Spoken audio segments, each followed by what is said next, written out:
साथ संगत जी, प्यार से कहिए धन निरंकार जी।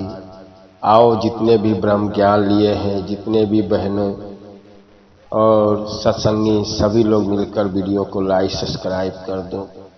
साथ संगत जी, आज का विचार बहुत सुंदर है, पूरा ध्यान से सुनिए। साथ संगत जी, एक सत्संगी परिवार था, ब्रह्म ज्ञान लिया हुआ था, लेकिन सत्संग बराबर नहीं आते थे। गुरु के ऊपर विश्वास बराबर नहीं रहता था। घर में कोई मुसीबत आती थी तो लगते थे कोई साधु और तांत्रिक को दिखाने। कोई परेशानियां आती थी तो अपने गुरु के ऊपर विश्वास नहीं करते थे, डॉक्टरों के पास जाते थे, लेकिन ज्ञान लिए हुए थे। कभी मन में आ जाता था तो सिमरन कर लेते थे, लेकिन दिल से नहीं थे। उनको नहीं लगता था कि मेरा गुरु मेरा कल्याण करेगा। एक दिन एक तांत्रिक के पास पड़ोसी अपने बीवी को लेके गया था और उसके साथ तो सत्संगी का पति भी चला गया था। तांत्रिक बीवी को उसके ऊपर भूत प्रेत टोना करके खिला रहा था और उसको ठीक करने का 15-20 हजार रुपया मांगा और उसको ठीक किया। ठीक करने के बाद तांत्रिक की नजर उस सत्संगी के ऊपर पड़ी। उसने अपने पास से जो भी भूत प्रेत थे उस सत्संगी के ऊपर लगा दिया कि चलो यहां से भी कुछ कमाने का रास्ता मिलेगा।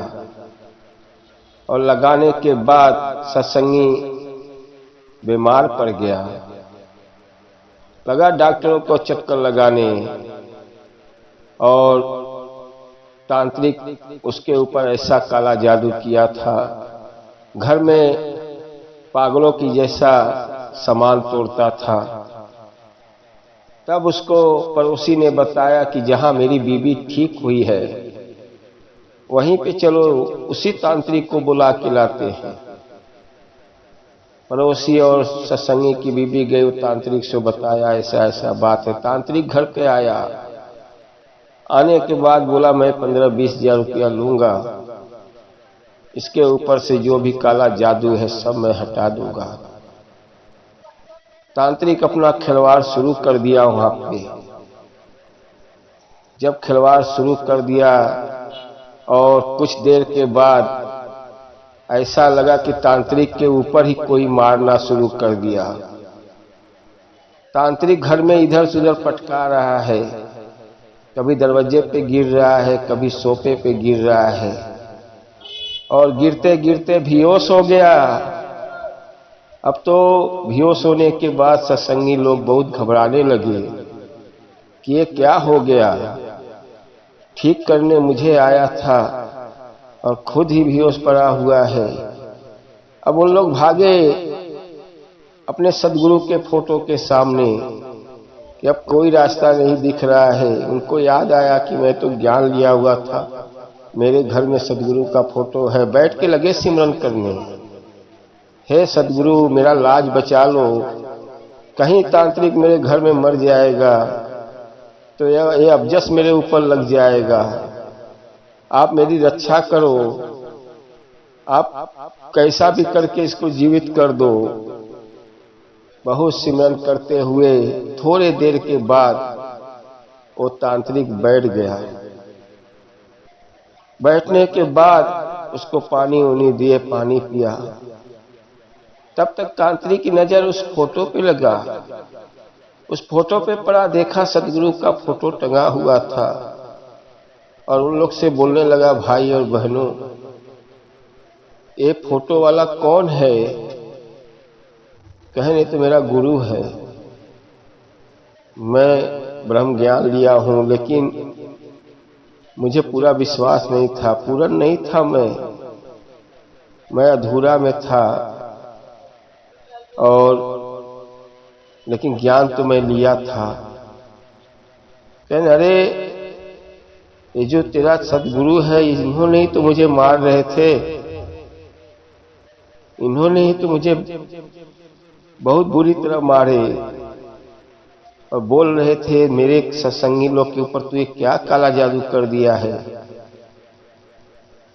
ये तो सदगुरु का ज्ञान लिए हो तो भी आप लोग अधूरा में हो। कहन कि किसी का सहारा मत लो, किसी के चक्कर में मत पड़ो, जब तुम ब्रह्म ज्ञान ले लिए हो तो सदगुरु आपके साथ में है। तांत्रिक वहां से माफी मांगा, बोला मेरी गलती है जो आपके पति के ऊपर मैंने खुद काला जादू किया था कि कुछ पैसा कमा लूंगा आपके पास से, लेकिन यहाँ पे तो उल्टा ही मेरे ऊपर ही मार पड़ रही है। तांत्रिक बोला बहन जी, जब सदगुरु का ज्ञान लिए हो, ब्रह्म ज्ञान ले लो, सदगुरु हमेशा आपके साथ में है, केवल आप विश्वास करो, कहीं चक्कर में मत जाओ, जो भी आपके ऊपर मुसीबत है सब दूर कर देगा। तांत्रिक कह के चला गया।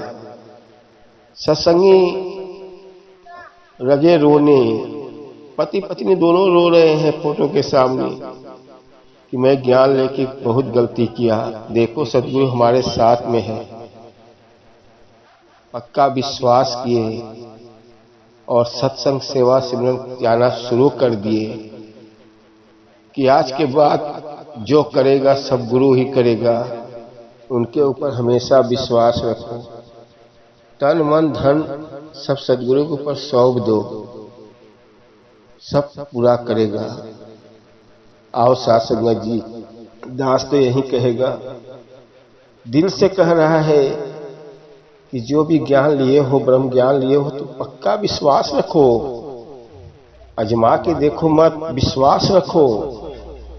गुरु को अजमाया नहीं जाता है, जाया जाता है, केवल आप विश्वास के साथ सत्संग सेवा सिमरन करते रहो। जो भी तुम्हारे ऊपर मुसीबत रहेगा गुरु खुद टालेगा। गुरु से क्या मांगोगे, गुरु भी मांगे दे देगा।